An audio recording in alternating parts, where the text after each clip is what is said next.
Di sini hasil dari penggabungan dari awal dari stek sampai diarahkan ini kurang lebih 2,5 bulan. Sahabat bonsai, ketemu lagi bersama saya di sini. Saya habis motong-motong batang cabang kimeng yang sudah saya program di ground. Nah, saya koreksi cabang yang kecil-kecil ini sayang saja terbuang. Nah, saya akan ingin menunjukkan kepada sahabat bonsai semua dimanapun berada, terutama bagi teman-teman yang pemula. Nah, saya punya trik sendiri untuk membuat buahan bonsai dari bahan limbah yang kita tidak perlu keluar biaya lagi, bisa menjadi bahan bonsai yang cantik. Ayo kita lihat, tapi sebelumnya mohon dibantu like, share, dan subscribe-nya.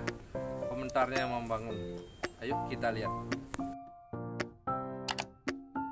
Kita dapatin limbah seperti ini. Kalau saya gunakan untuk teknik gabung batang kimeng dengan jumlah yang banyak, dari yang kecil-kecil segini, sepensil, selidi, kita gabung jadi satu. Nah, ini karena berhubung kita akan dari setek, nah ada tahapan yang khusus yang kita harus lakukan. Saya akan tunjukkan kepada sahabat bonsai triknya dan rahasianya dari mana dan bagaimana bisa tumbuh dan bisa kita gabung. Kuncinya di sana sahabat bonsai. Kita kan punya tadi seperti saya bilang potongan dari cabang-cabang kimeng yang kecil.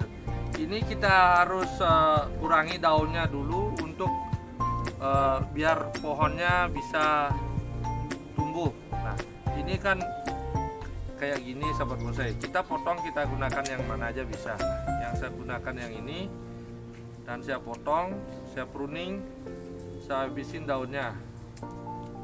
Saya sisain sedikit yang dekat pucuknya ini biar lebih cepat tumbuhnya.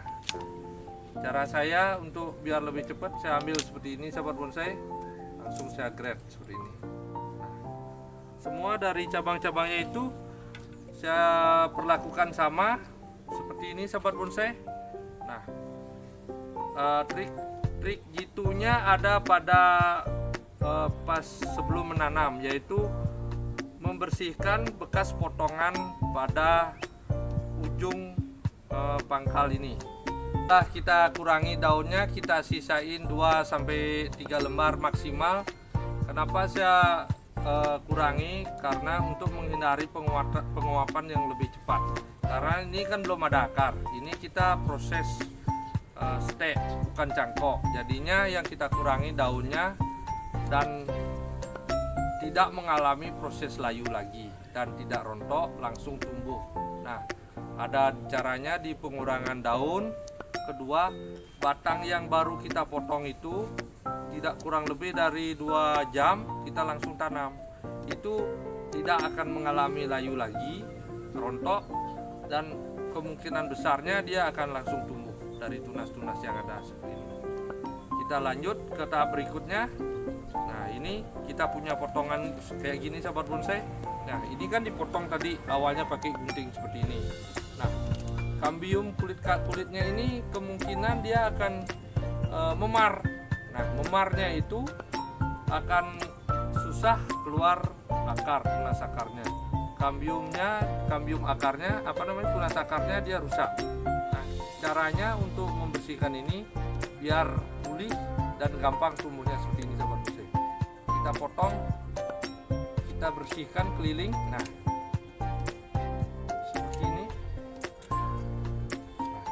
Memarnya ini hilang, jadinya potongannya cutting, dia lebih gampang tumbuh akar. Kita perlakukan sama dengan yang lainnya, semuanya walaupun kecil perlakuannya sama. Itu membuat peluang hidupnya itu hampir 80% sahabat bonsai. Nah, tergantung dari cara naruhnya juga, itu naruh media semua berpengaruh. Di sini saya akan tunjukkan. Nah, mulai dari nanamnya, media apa dipakai, bagaimana penyiramannya, nah, penaruhannya biar seperti apa, dan kapan kita gabungkan. Itu kita akan semua urai di video ini. Ini saya tunjukkan. Nah, ini semuanya sudah saya bersihin seperti ini sahabat bonsai, di cutting seperti ini. Nah, dibersihin kambiumnya keliling. Nah, jadinya seolah-olah kayak luka baru dia, getahnya juga baru keluar lagi. Nah, proses berikutnya untuk menanam ini biar peluang hidupnya lebih banyak, saya tidak siksa dulu, saya tidak langsung gabungkan di pelintir begitu. Nah, yang kita lakukan, tanam dulu di polybag. Habis itu setelah dia hidup 1 bulan berikutnya atau 1,5 bulan baru kita arahkan. Nah, makanya yang kita gunakan di sini cenderung yang model yang kecil-kecil seperti ini. Nah, yang gede-gede yang kayak gini kita gunakan seberapa mungkin untuk cabang utama ataupun di dalamnya biar cepat gede atau lebih cepat besar untuk digabungnya. Berikutnya ya saya seperti ini. Sebelum saya tanam di polybag, saya tata dulu potongan-potongan ya, stekan ini saya tata, yang keliling, yang kecil-kecil saya taruh di luar. Nanti tujuannya apa?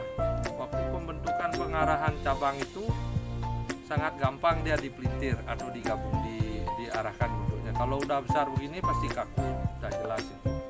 Jadinya yang kecil-kecil gini enak sekali untuk diarahkan. Setelah itu sahabat bonsai, saya ikat seperti ini pakai tali rapia, polos-polos saja.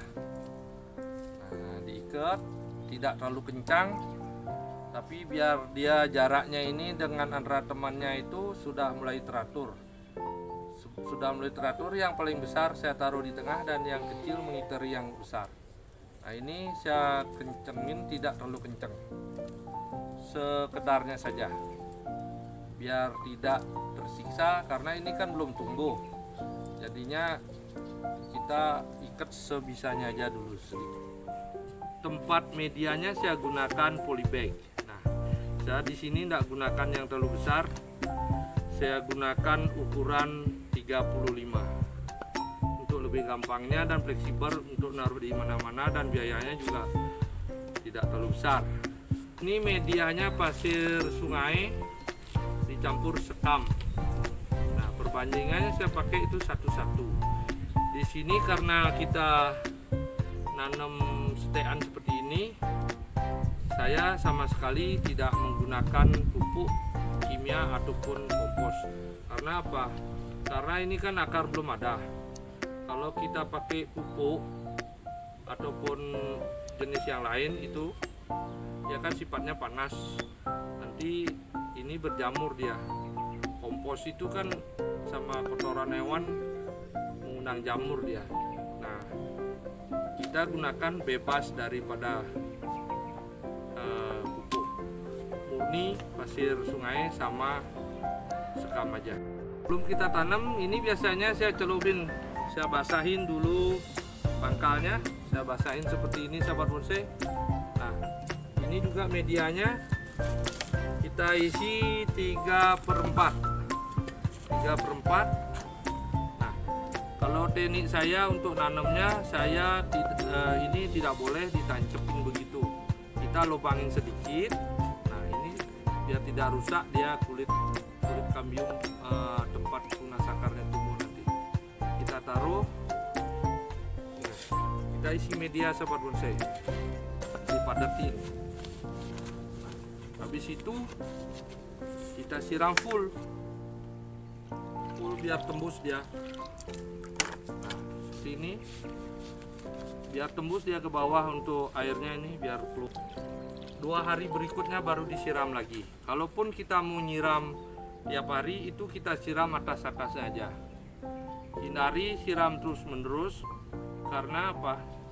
Kalau medianya ini terlalu lembab, itu akan terjadi pembusukan di bawah. Tidak baik untuk setean yang pertama ini terlalu basah. Jadi sangat gampang dan bisa ditiru dan dicoba di rumah.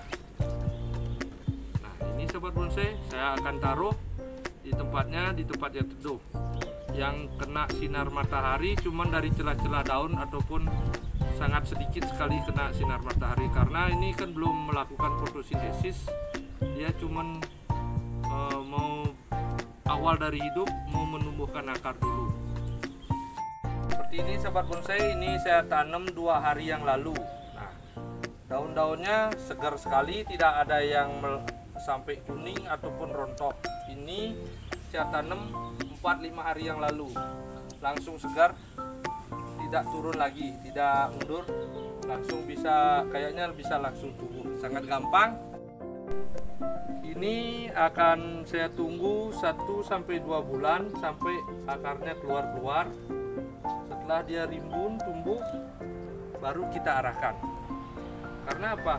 Kalau langsung kita arahkan dari awal, nah kalau dia tidak tumbuh, ini yang mati-mati itu akan menjadi spasi dan tidak mau menyatu. Saya kasih tahu contohnya yang sudah diikat setelah 2 bulan, 1-2 bulan kita sudah arahkan, dan hasilnya mungkin hampir dari 90% tidak ada yang mati cabangnya. Bisa dilihat, ayo sahabat bonsai. Nah, saya tunjukkan hasilnya seperti ini sahabat bonsai.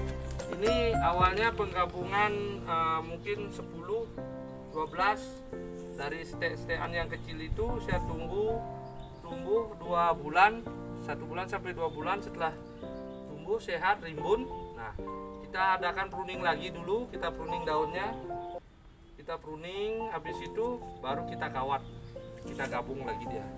Jadi hasilnya mungkin dari beberapa tidak ada yang banyak yang mati. Saya lihat cuma ini aja yang mati 1. Dari 12 gabungan ini semuanya sehat. Hasilnya seperti ini. Bisa dicoba, sangat gampang. Nah, bisa di-review sahabat. Ini sangat gampang dan sangat mudah. Dan ini anti ngulang karena bahan kita sudah hidup menggerombol. Nah, kita gabung jadinya 90% pasti berhasil gitu sahabat bonsai. Dan nekuknya juga harus pakai perasaan. Begitu dulu sahabat bonsai, bisa saya tunjukkan cara saya di sini untuk memanfaatkan limbah-limbah stekan dari cabang-cabang bonsai. Hasilnya bisa seperti ini, bisa dilihat sangat gampang.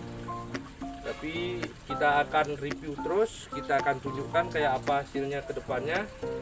Mungkin lagi 2 bulan kita sudah bisa ulang kawatnya dan kita akan tunjukkan kayak apa hasilnya. Sampai jumpa lagi, tapi sebelumnya mohon dibantu like, share, dan subscribe-nya. Komentarnya membangun. Sampai ketemu di konten berikutnya. Salam Satobi. Sahabat bonsai, dapat saya tunjukkan di sini hasil dari penggabungan dari awal, dari stek sampai diarahkan. Ini kurang lebih 2,5 bulan, karena pada waktu 2 bulan setelah tumbuh itu baru diarahkan, dan sekarang 2 minggunya sudah keluar tunas lagi. Sangat subur dan ini sudah siap untuk ditaruh di tempat yang panas. Sangat cantik sahabat bonsai, sangat gampang. Mudah-mudahan bermanfaat, bisa menambah referensi sahabat bonsai semua untuk membuat sebuah bonsai. Sampai jumpa, sampai ketemu lagi di konten berikutnya. Terima kasih.